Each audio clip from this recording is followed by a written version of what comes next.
nangis seneng. Misalnya saya baca tadi, Miftahul Jannah la ilaha illallah, lung kunci kok dikasihkan. Kita ini masuk neraka gak pantas, enggak tahu kuncinya kok masuk gitu. Harusnya kita ini masuk surga, kita kan pegang kunci surga, gak pegang kunci neraka. Maka aneh kalau kamu masuk neraka itu aneh. Coba kita pegang kunci surga apa kunci neraka? Tapi kata teman saya, neraka ora ono kuncine. Karena tidak ada pintunya. Terus saya bilang, kamu kok tahu? Memangnya mau ke sana kata saya. Saya tidak punya rencana tahu neraka. Karena nanti di antara syafaatnya Quran itu orang kalau mau masuk neraka tidak jadi. Ya nggak apa-apa ya, diatur sendiri.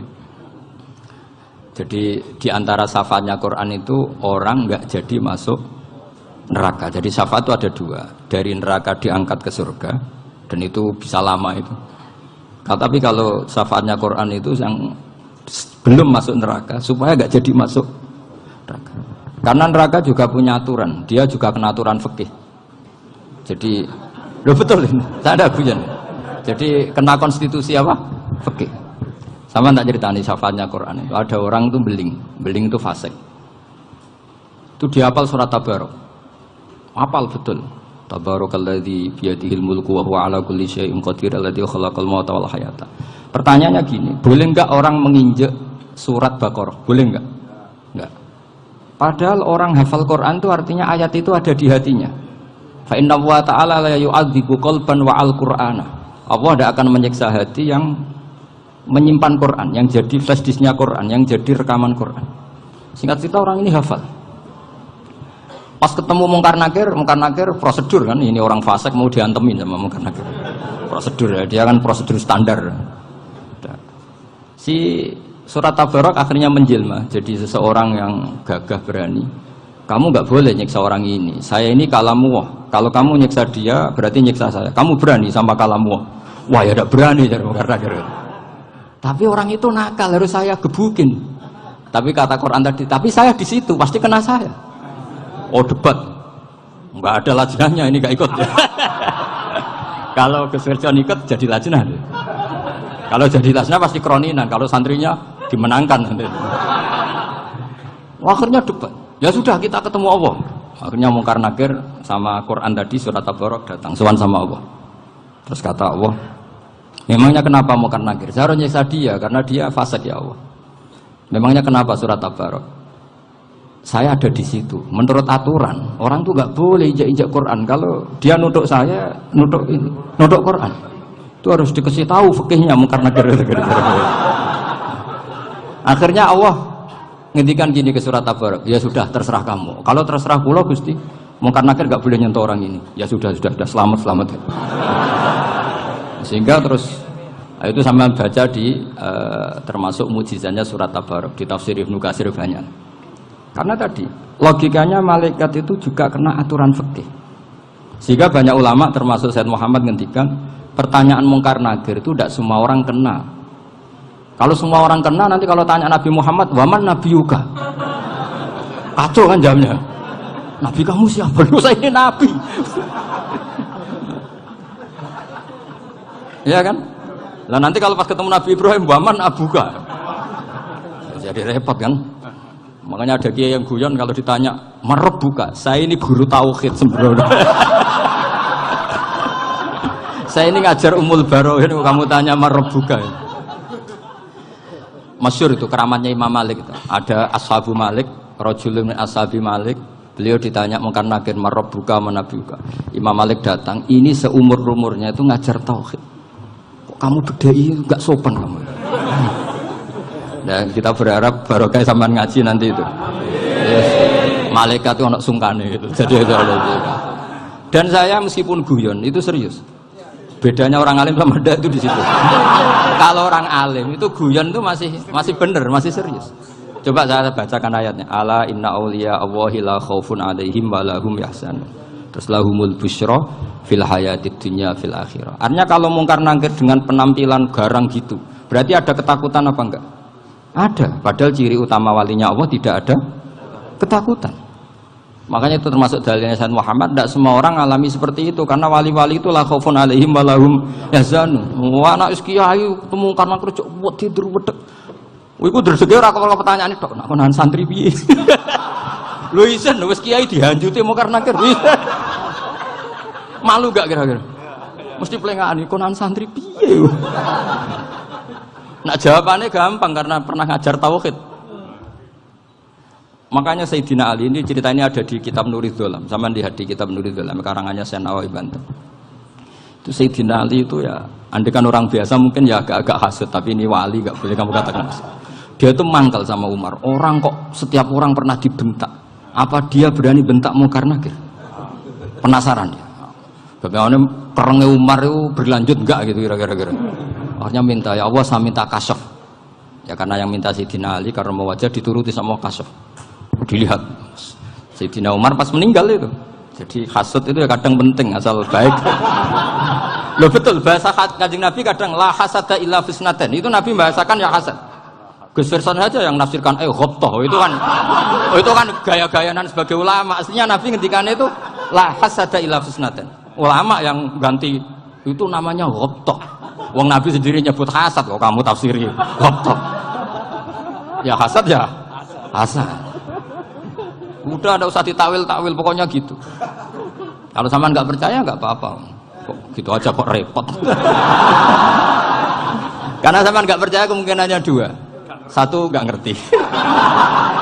Dua sama-sama alim. Kan dari awal kalau sama-sama alim kan laisali alimin ayuqallida aliman akhor. Kita nggak perlu saling mengikuti. Ngapain hasud?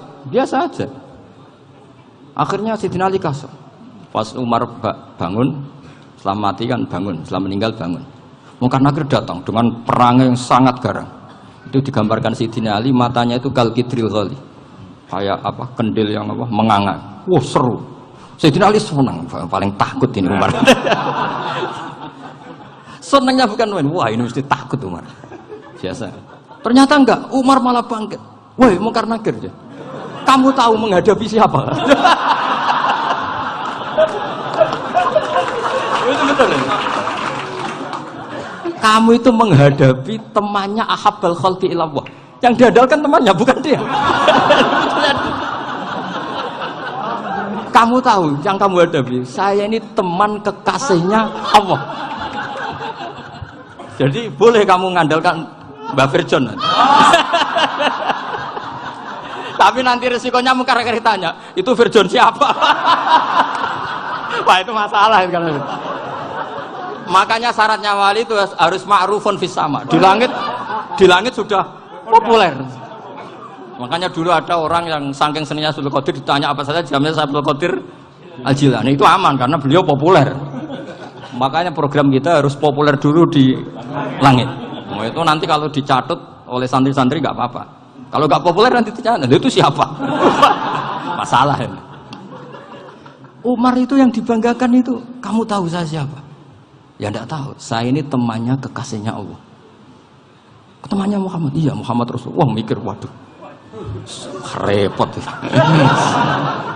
Loh, di dunia aja gitu kan temannya presiden, temannya panglima, apalagi ini temannya Sayyidul Awalin wal Akhirin. Di dunia aja bilang temannya presiden, menteri orang sudah takut, apalagi ini temannya Sayyidul Awalin.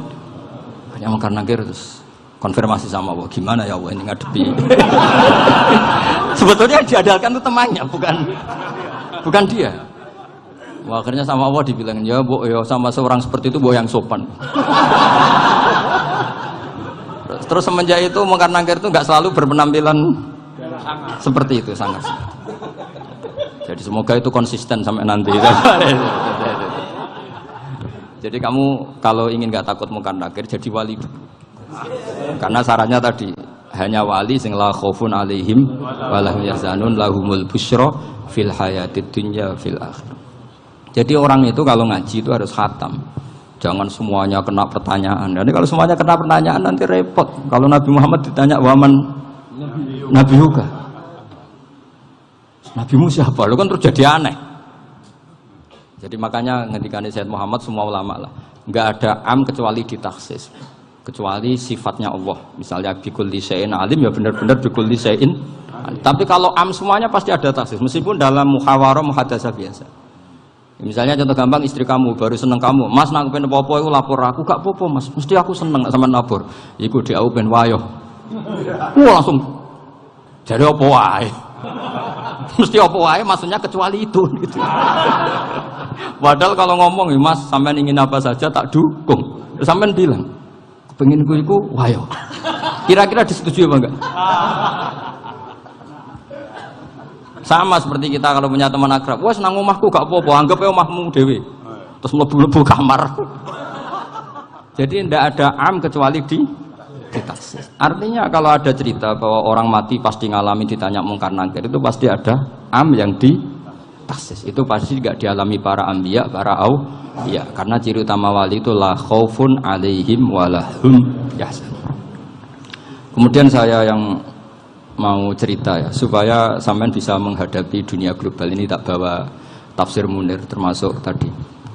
Kenapa orang Islam, Rasulullah SAW itu lebih senang kalau yang menang itu orang Nasrani Romawi, ketimbang yang menang itu orang Faris, dalam hal ini ateis. Karena orang ateis itu lebih ngeri. Sebetulnya beberapa penemuan sains, terutama di ilmu medis, itu orang Amerika, kayak cloning. Tapi orang Amerika itu masih dilarang oleh gereja untuk mengaplikasi, karena nanti bayi cloning itu dipakai suku cadang. Di Amerika masih ditentang oleh fatwa-fatwa agama baik Islam maupun Kristen. Tapi di Cina itu dipraktekkan karena nggak ada halangan agama. Di Cina itu biasa ada kondom diolah lagi jadi alat-alat aksesoris. Di Amerika tidak ada karena masih ada agama, masih ada larangan. Sehingga orang Islam itu lebih takut kalau yang menang itu Persia, karena terus cara berpikir ternyata Tuhan itu tidak ada, langit tidak ada perannya. Jadi ketika yang menang Nasrani masih berpikir itu pertolongan Tuhan, meskipun mungkin cara mengatakan Tuhan beda dengan kita. Tapi ada satu kesamaan bahwa kekuatan samawi itu ada.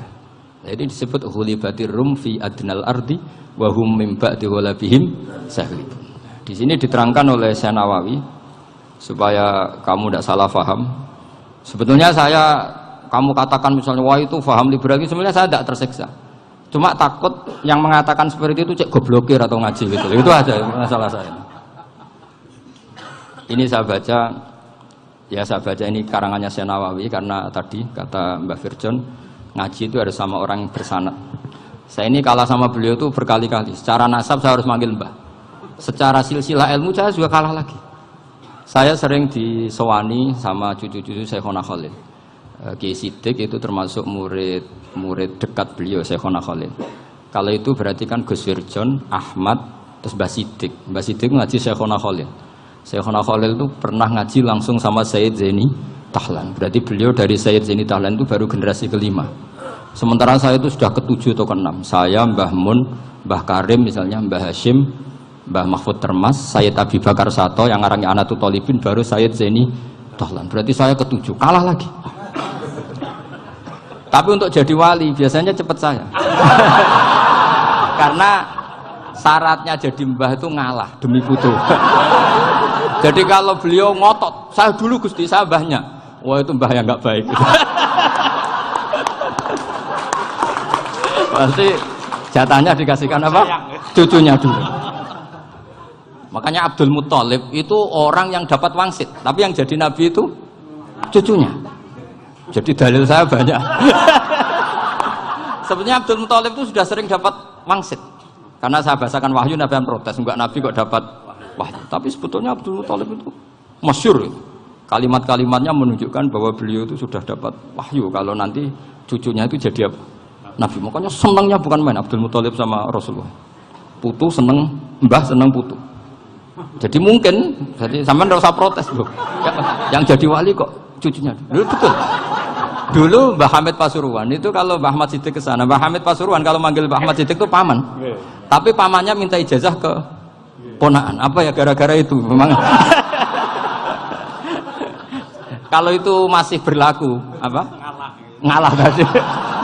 Kayaknya masih, apa? Hawane masih. Hawane masih. Karena melihat tren-tren langit masih gitu kayaknya masih. Masih itu.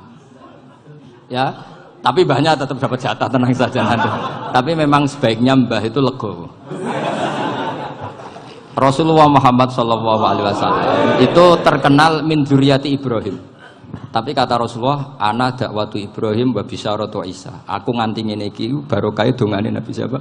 Ibrahim. Jadi dongane Nabi Ibrahim ya tiba teng putu. Jadi banyak bukti bahwa jatuhnya aku putu gitu. Tadi saya di kamar sama beliau berduaan. Nih Mbah sing dadi wali di sini, aku webang.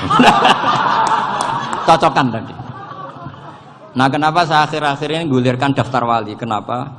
Saya ini resah ya, orang sudah ingin dicintai pejabat, dicintai tetangga, dicintai teman.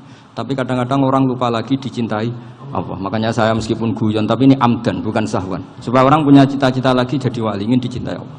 Kita ini terlalu lama ingin dicintai makhluk, Mbok yau naik kelas sedikit. Ingin dicintai Allah Subhanahu wa Ta'ala. Meskipun saya guyon, tapi tadi guyon saya tuh lebih serius ketimbang serius Anda. Karena tak pikir.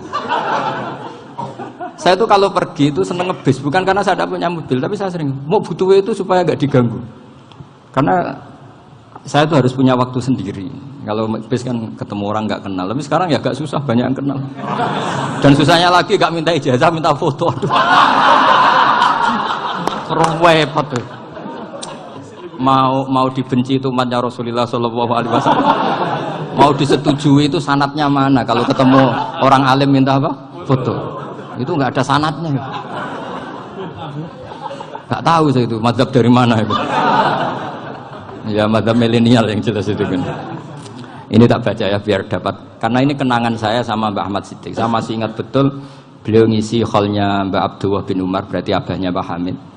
Karena mbah saya itu Fatimah binti Khalid bin Umar. Kalau Mbak Hamid itu Hamid bin Abdullah bin Umar. Itu saya masih ingat betul zaman itu Mbah Hamid siap khol di Lasem itu rawuh dan saya derek mbah saya karena masih misanan datang ke Lasem.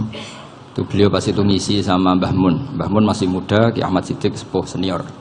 Itu beliau cerita bahwa dulu ketika Indonesia dijajah Jepang itu para kiai mimpi dibacakan ayat Ghulibatir Rum fi adnal ardi wa hum min ba'di walabihim. Terus ada kiai yang tanya, takwilannya gimana? Ya nanti Jepang pulang bukan karena kita yang mengalahkan, tapi Jepang ada yang mengalahkan sendiri, meskipun tidak kita. Kayak dulu Faris tidak dikalahkan Islam, tapi dikalahkan Romawi, tapi yang senang umat Islam. Wa yauma idzi yafrahul mu'min. Itu luar biasa ulama-ulama kita. Delalah kejadiannya Indonesia seperti itu. Yaitu kita tidak mengalahkan Jepang, tapi Jepang pulang sendiri karena dikalahkan apa? Sekutu. Ya ini saya baca. Ini tidak usah dicek bacanya benar apa enggak. Sudah aman apa? Aman. Karena kalau saya salah itu ya sengaja. Artinya ya sengaja. Ya biasa maksudnya. Saya kemarin ngisi di Pondok Peloso, di Pondok Al Munawir Jogja. Salah itu ada dua. Ada salah memang benar-benar salah. Itu enggak apa-apa, bisa dimakfu. Karena mesti sangke wong goblok salah yang terus itu. Ada salah bawaan ilmu, itu repot tuh dadaninnya. Karena misalnya kita yang biasa belajar qiraah sab'ah wayah sibuhu, mesti diulang lagi wayah sabuhu. Karena qiraahnya Imam Asim itu hasibah yah sabu bi fathis sin. Sementara kita kalau ngaji kitab kulino yahsibu. Sehingga kita yang biasa belajar sab'ah itu kalau baca kitab itu kayak orang bingung. Kadang-kadang yang ngaji juga bingung. Gus Pak mau cok bulan peling. Ya tepat-tepatan. Ada yang mengatakan Gus Pak bingung, ada yang mengatakan Gus Pak alim alama. Ya tepat-tepatan nasib. Karena memang ya sab'ah memang seperti itu. Misalnya kufuan. Kufuan itu Imam Asim baca kufuan. Tapi beliau punya murid namanya Syu'bah. Itu kalau baca kuf'an. Makanya kita itu, ini kan khataman Quran ya. Jadi saya menyinggung sedikit tentang qiraah sab'ah. Tadi beliau juga sudah tak kasih kitab saya Hifdzuna Liyadal Mushaf. Sama tak ajari latihan sab'ah. Memang angel ya. Makanya yang nggak bisa itu wong pinter. Sudah tahu angel ya nggak usah diteruskan kan. Orang menghindari barang angel itu pinter apa goblok?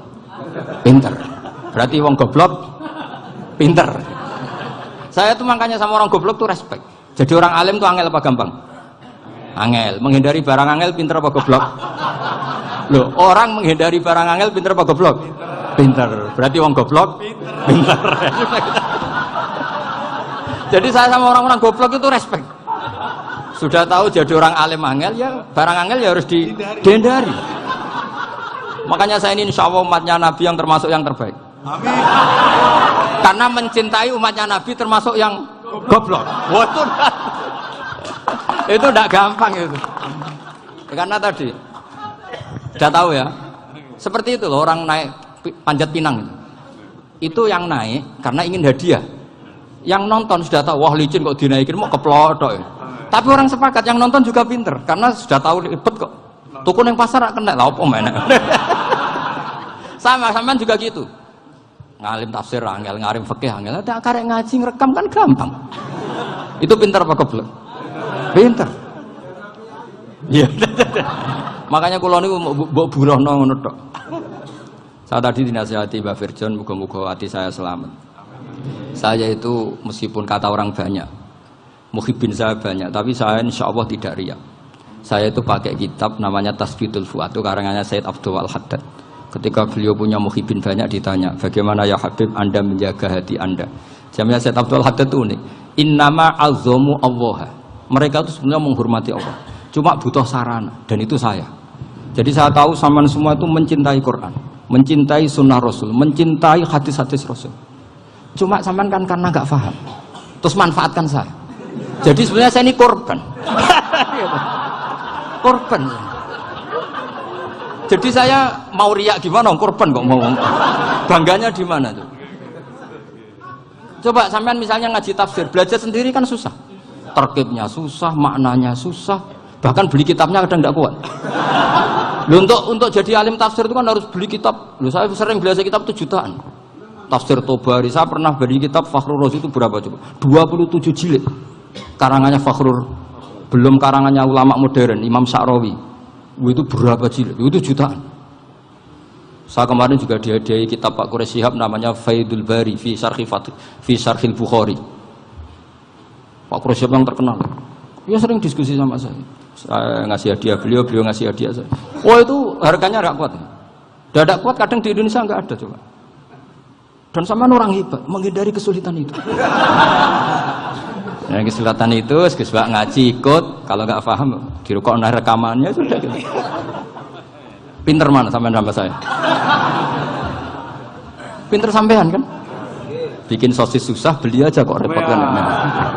Makanya nggak boleh orang bilang, wah goblok reso tafsir ku wong pinter. Makanya nanti kalau saya ketemu Nabi tidak termasuk orang yang mentahkir orang Islam. Kafa bil mari isman ayah kira akhahul muslim. Jadi cukup orang itu dosa kalau menyepelekan orang Islam. Termasuk darani sampean goblok itu dosa. Caranya nggak darani goblok ya tadi di logika tadi. Alim itu angel. Ngendari angel itu pinter. Berarti wong bodoh. Pintar ya sudah gitu. Tapi tetap bodoh.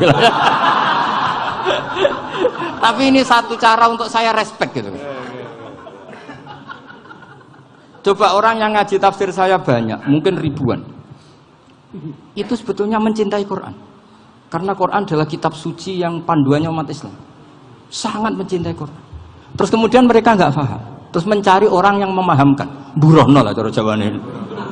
Terus keren saya itu di mana coba? Lah terus mereka kurang ajarnya gini, kalau paham itu ya alhamdulillah paham. Kowe nak ngaji Gus Bae ngono tok. Tapi nek ora paham, ora nyalano akale. Mari Gus Bae nerangno cepet mulane gak paham. Ora kok nyalano teke sing lelet. Maksud kan masyaallah nak billah tenan. Sebetulnya tingkat kurang ajarnya tinggi Gus sebenarnya. Jadi kalau enggak paham itu kadang enggak nyalahno uteke. Kayak mau misalnya, mau mari mikir ra jelas. Padahal misalnya jelas ora mesti paham bodoh. Paham? Jadi kata Sayyid Abdul Haddad, innama azzamu Allah. Sebenarnya mereka itu sangat menghormati Allah. Makanya kita nggak perlu mengatakan wasilah itu kafir, nggak akan. Karena orang tawasul sama Rasulullah itu ingin dapat ridhonya Allah lewat orang yang dicintai Allah. Kita mencintai wali sebenarnya, wah itu kekasih Allah. Kita mencintai itu karena mencintai Allah. Sama seperti gini. Kamu mencintai kangkung apa enggak? Sebenarnya sama sekali enggak. Tapi kamu ingin sehat, ada asupan gizi. Kamu ingin tubuh kamu sehat, butuh asupan gizi. Kemudian kamu makan kangkung. Apa terus kamu cinta kangkung kan enggak?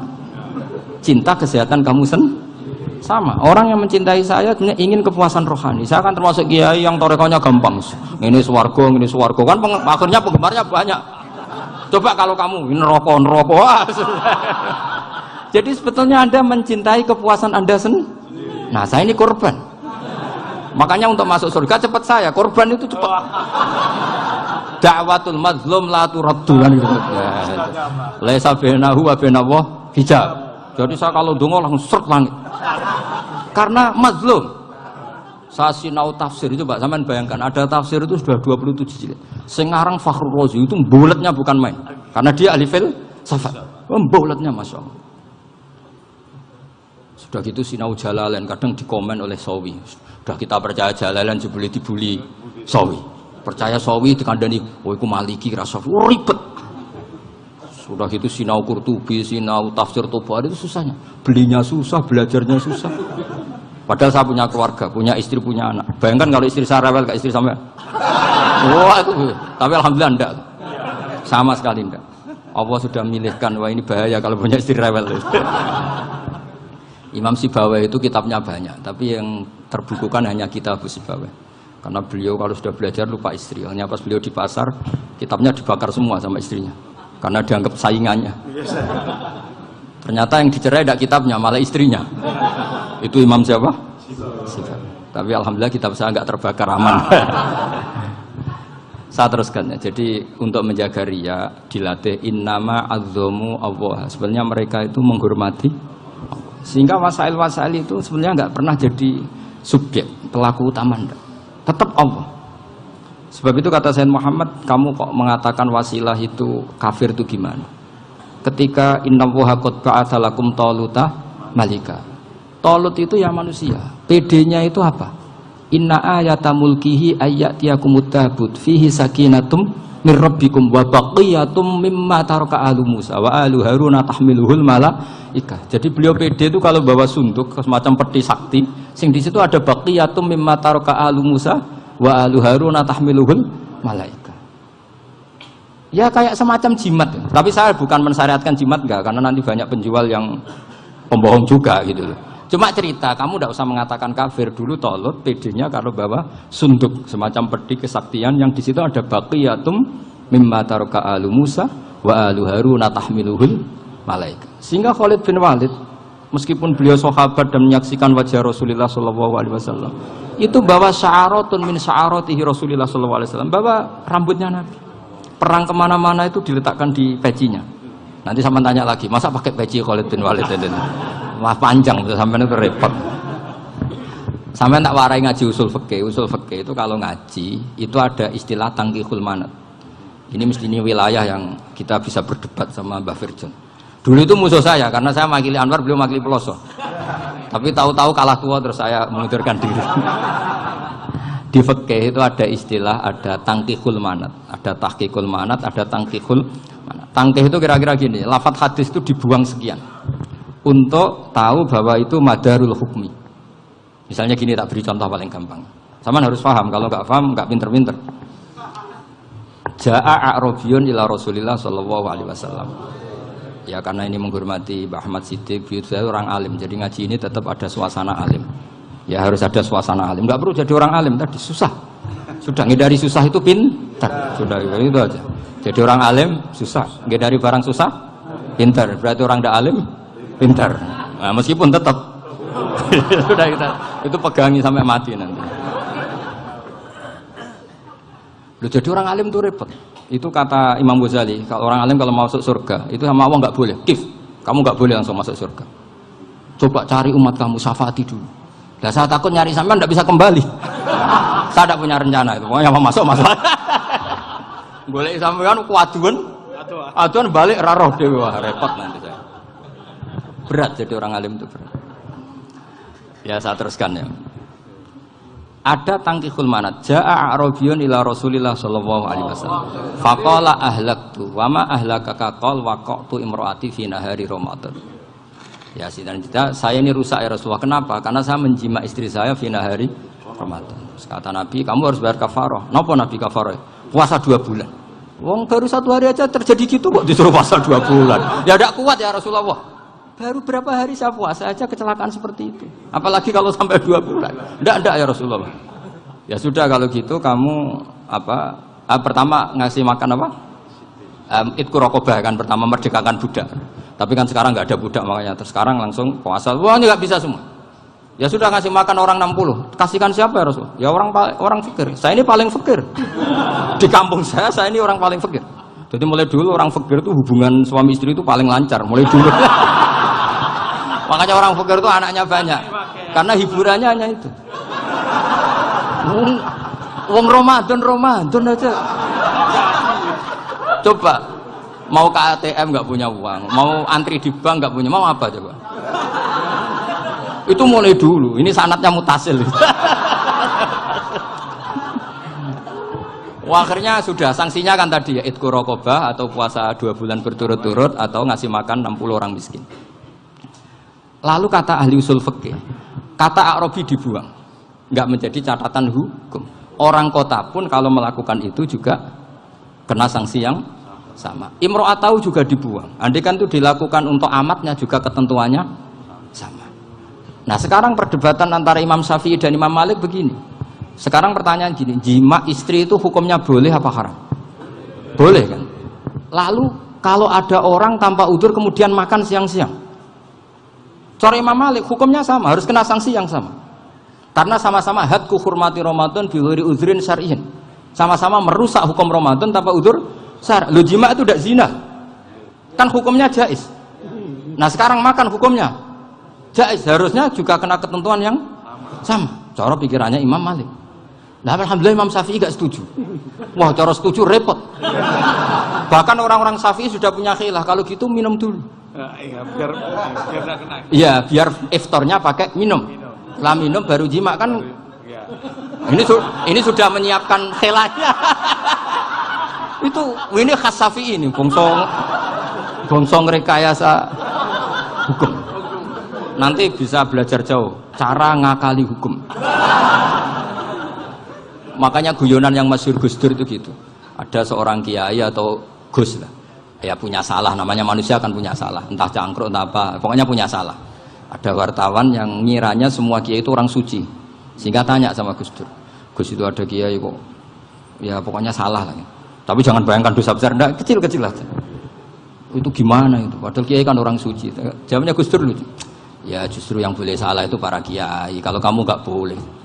Ya, kok bisa Gus? Karena mereka tahu caranya tobat. Repot. Kalau kamu nggak tahu caranya, sama pelanggaran hukum itu ya harus pakar-pakar hukum. Itu yang tahu caranya rekayasa. Kalau kamu ya kena pasal kan ya. Jadi kamu jangan niru saya ini punya sekian cara untuk nah, itu namanya khilah. Makanya kata Sayyid Muhammad, kamu tidak usah anti khilah. Karena Abu Hanifah itu membolehkan khilah, kitabul khiyal. Yang penting kamu soleh dulu. Setelah soleh nanti Allah maklumi. Soleh dulu, syaratnya soleh dulu. Kalau tidak soleh jangan. Contohnya gini, ada orang mau puasa lemes sekali, mau makan. Gampang. Kalau langsung makan kan kayak hadku hormati Ramadan biwiri udrin syar'iyyin. Aku langsung mau jembera sowan Mbah Firjon. Sudah status saya apa? Musafir. Ya, sudah berangkat aja sampai Tuban makan. Nanti kalau nggak jadi ya nggak apa-apa sudah. Kan mulai pergi sudah musafir. Saya tidak tahu nanti malaikat tertarik gebuki nggak tahu. Tapi itu ada khilafnya. Asal soleh. Karena kata Sayyid Muhammad dan semua kitab mengatakan itu. Kalau sama nggak tahu ya kebablasan. Nabi Ayub, yang nabi yang terkenal Gudiken itu siapa? Ayub ya. Nah, itu yang Israiliyatnya kan seru lah. Gudiken dikukur bek kreweng itu terlalu lah kalau itu. Untuk kreweng konti ning Arab ora ono kreweng itu sudah masalah itu. Singkat cerita, Nabi Ayub ketika diasingkan kaumnya itu kan nggak punya sumber makanan. Lah orang lelaki itu mulai dulu egois. Istrinya Nabi Ayub itu cantik sekali, udah cantik, rambutnya bagus. Makanya kamu nggak usah tanya kenapa istrinya kayak banyak yang cantik. Ya, warasatul anbiya, nggak boleh gitu. Kalau nggak cantik ya warasatul anbiya dari segi balak. Istrinya Nabi itu semuanya cantik. Nggak usah tanya sebabnya apa, pokoknya gitu, semuanya cantik. Singkat cerita, beberapa kali istrinya Nabi Ayub itu kerja demi bisa nafkahi Nabi siapa? Suatu saat itu tidak ada pekerjaan yang cukup untuk beli roti. Satu-satunya peluang dapat rezeki itu putrinya raja itu rambutnya berondoli. Terus ada sayembara siapa yang rambutnya bagus mau dibeli. sampai rambutnya istrinya Nabi Ayub itu dijual. Nabi Ayub tersinggung karena itu mengurangi kecantikan. Jadi lelaki mulai dulu gitu. Udah nggak urun kalau istrinya nggak cantik itu komplain. Itu khasnya lelaki. Jadi kalau kamu gitu ada sanadnya juga, tenang saja ya. Komplain ya pegawaian itu. Saking mangkelnya Nabi Ayub terus ngendikan la adriban naki mi'ata sautin. Kamu akan saya pukuli dengan mi'ata sautin atau dengan 100 cambukan. Atau mi'ata dikhtin atau mi'ata apalah sesuai konteks zaman itu. Engko namanya pecut tuku konti kok ribet lagi. Singkat cerita akhirnya ketahuan bahwa istrinya menjual itu demi Nabi Ayub. Allah nggak ridho kalau kekasihnya yaitu istrinya Nabi Ayub wis perjuangan kayak gitu malah kena hukuman. Tapi Allah juga nggak ingin kekasihnya yang bernama Ayub melanggar sumpah. Padahal beliau sudah sumpah wallahi demi Allah nanti tak pukul dengan 100 kali. 100 kali dengan lidi lah misalnya, contoh yang gampang itu lidi. Akhirnya sama Allah dikasih satu solusi. Wa khud biyadika dikhtan fadrib bihi wala tahnas. Ya sudah, lidi itu ikat jumlahnya 100. Terus pukul sekali saja, anggap saja sudah 100. Iku pangeran sing wari ngakali ngono iku pangeran. Tapi syaratnya soleh, syaratnya soleh. Jadi kalau kamu anti khilaf berarti anti ajarannya Allah di ayat itu. Wa khud biyadika dikhtan fadrib bihi wala tahnas. Itu dulu ada, ini cerita di Ithaf. Ini cerita terakhir, ini sudah, sama jangan nama sudah. Terus pengumuman tadi yang nggak pernah sepuh ngutang saya itu haram tadi. Karena tadi saya punya kewajiban di rumah yang bisa menggugurkan ya kewajiban yang lebih besar. Lebih besar itu ya tadi bisa pernah guru, pernah sepuh. Yang jelas nggak umur. Umur sampean menang kabeh itu. Tua serepot itu. Ada raja itu ganteng kaya, senengannya nikah perawan cantik. Itu semua kampung mesti kenal. Mungkin digilir atau gimana pokoknya. Suatu saat ada pemuda suka sama perempuan yang di kampungnya, cantik sekali. Kemudian pemuda ini ternyata pekerja di kerajaan itu. Tiap hari ditanya, oh itu yang di kamu yang cantik siapa? Mau saya nikahin gini. Wah bahaya ini saingannya raja. Jadi yang dibidik pemuda tadi itu saingannya. Si raja ini orang yang namanya raja kan gengsinya tinggi. Kaifa tankihuha wa qad ra'aitu qad qabbalaha rajulun. Kok mbok nikah piye? Saya itu pernah melihat dicium lelaki. Wah, gak mau. Gak gelem wis kadung ditambung lan waqt qabbalaha rajulun. Saya pernah melihat sendiri qabbalaha rajulun, dicium oleh lelaki. Wah, sudah gak minat raja langsung gak keren. Suatu saat pemuda tadi nikahi perempuan itu. Rajanya marah-marah, kamu lelaki gak punya harga diri gini. Gak punya selera, gak punya harga diri, sudah pernah dicium orang kok tetap dinikah. Terus bilang ke raja, ta'rif manir rajul, lelaki itu siapa? Abuha. Kamu tahu lelaki itu siapa? Sopo? Abuha. Bapaknya. Saya kan hanya bilang rajulun. Pernah dicium lelaki. Lah pikirannya raja lelaki kue-kue ngene iki. Tapi butuh canom mau raja ben gak sida itu aja tuh. Baru kayak digulirkan gitu waqat qabbalah rajulun. Wah enggak mau. Setelah itu suatu saat pegawainya tadi nikahi perempuan. Kamu gak punya harga diri gini. Kamu tahu mandir rajul apa abuha. Wah nak ngono aku gak apa-apa. Lah monggo sakniki wis bojo kula. Ora trimo wis diambung wis macam-macam. Lah itu namanya khilah. Apa? Khilah. Kalau di Balawa disebut tauriyah atau apalah. Tapi saya tidak ngajari sampean seperti itu. Sudah pinter sebelum saya ajarin. Bangsa ngakali kan sudah pinter. Ya ini terakhir tak baca Arabnya saja nanti. Bismillahirrahmanirrahim. Biar dapat barokahnya Syekh Nawawi juga barokahnya guru-guru. Bismillahirrahmanirrahim. Wasababu nuzuli hadil ayati annahu kana baina farisa war rumi qitalun wa kana al musyrikuuna yawadduna antaghliba farisu ar-ruma li anna farisa kanu majusiyan ummiyin wal muslimuna yawadduna ghalabatar rum ala faris liqaunihim ahla kitabin. Jadi zaman dulu orang Islam lebih senang kalau yang menang itu orang Nasrani. Kalau bandingannya ateis. Karena bagaimanapun percaya kekuatan langit. Sementara orang ateis sama sekali tidak percaya kekuatan. Apapun bedanya kita dengan Nasrani itu ada kesamaan, yaitu percaya adanya kekuatan langit. Sehingga ketika orang Romawi kalah itu orang Islam ikut susah. Paham ya? Makanya ini tak baca biar sampean enggak macam-macam pikirannya. Fab'atha Kisra saat terusnya, ya pokoknya seperti itu. Akhirnya Rasulullah SAW berdoa lebih senang yang menang itu Rom karena ahli kitab.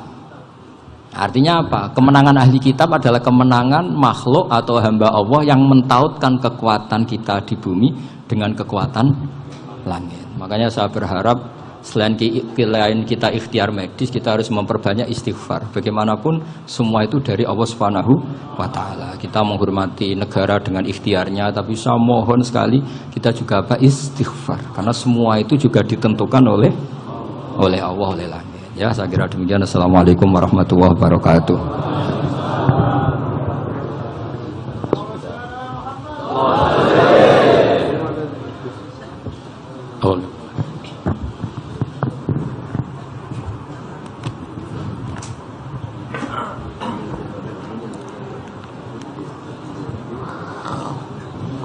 Assalamualaikum warahmatullahi wabarakatuh. Pengumuman Semaan Al-Quran rutin umum setiap Ahad Pahing untuk wilayah Jember dan sekitarnya. Ahad Pahing ingkang badhe ngeleresi tanggal 26 April 2020, insyaallah bertepatan dengan 3 Ramadan 1441 Hijriah. Manggen wonten Masjid Al-Mubarak, Dusun Tegal Banteng, Desa Kesilir, Kecamatan Wuluhan, Kabupaten Jember. Sepindah malih Semaan Al-Quran Mantab wa Dzikrul Ghafilin rutin umum setiap hari Ahad Pahing untuk wilayah Jember dan sekitarnya. Ahad Pahing ingkang badhe ngeleresi tanggal 26 April 2020, insyaallah bertepatan 3 Ramadan 1441 Hijriah. Manggen wonten Masjid Al-Mubarak, Desa Tegal Banteng, Dusun Tegal Banteng, Desa Kesilir, Kecamatan Wuluhan. Anjar-anjar dari Balai Desa Kesilir ke selatan kurang lebih 2 km sampai Polindes Tegal Banteng ke timur lebih kurang 50 meter. Paham nggih? Mugi-mugi kula panjenengan sedaya pinaringan sehat lahir batin, pinaringan kemudahan dan kemampuan nderek kegiatan agung menika kanthi yakin, ikhlas lan istiqomah. Al-Fatihah.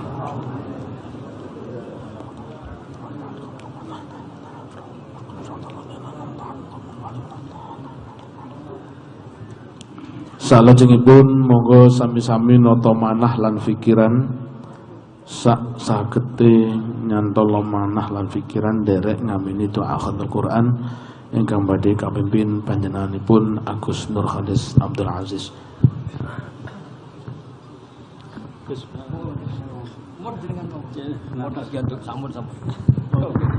Al-Fatihah.